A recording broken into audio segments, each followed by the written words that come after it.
Is that correct? From what we understand, our reporting says the exact same thing, that the district attorney is dealing with everything. This is going to go to a grand jury, which we understand is very typical, especially in this area. I think it's typical pretty much everywhere. If you have a suspicious, unnatural death, that something would go to a grand jury.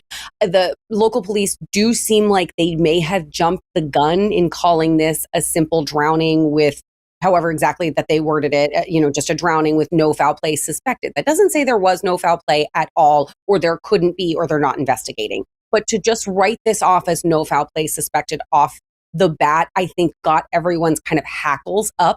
And I think that's a particularly something that the family didn't want to hear. You have a strong swimmer, young guy, athletic person who went out, didn't come home, and no one saw him struggling. You didn't see him go in the water and struggle. That's a simple drowning.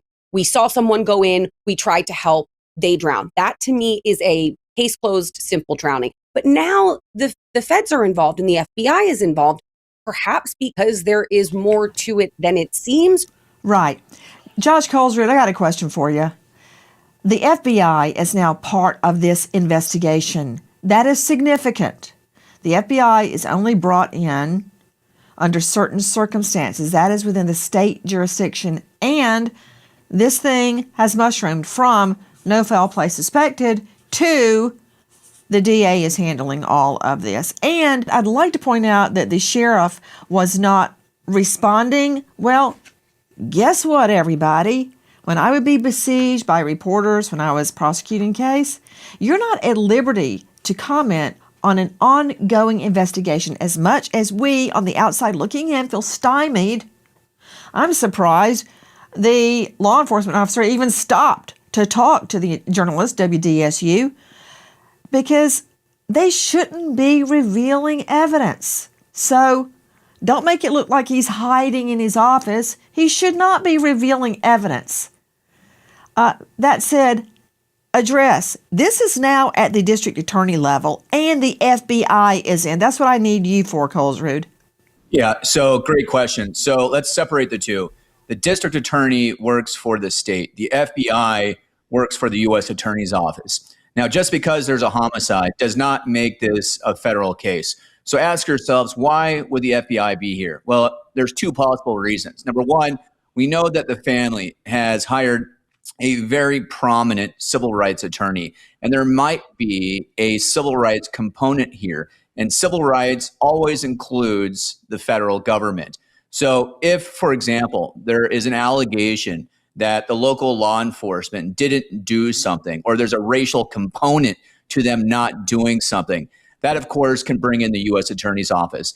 The second reason the FBI could be brought in is that this small town just needs help with its resources, right? They don't have the manpower for this type of investigation. And we've already seen that they've had a couple of missteps with the media, like you just said, where they want to be closed-lipped with the investigation without giving some type of... It's not just missteps with the media. They said this was a natural causes accident, no foul play. That's more than a misstep. Yeah, that's a COD, cause of death, manner of death. Okay. The FBI has been brought in to work with law enforcement.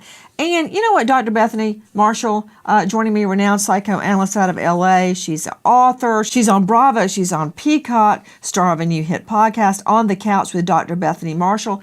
You know, I don't like the way Colesrud just said that.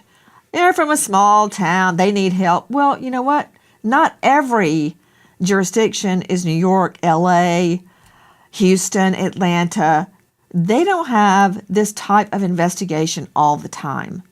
So I commend them for bringing in the FBI. Okay? That said, Dr. Bethany, I want to find out if every single person has been brought in and questioned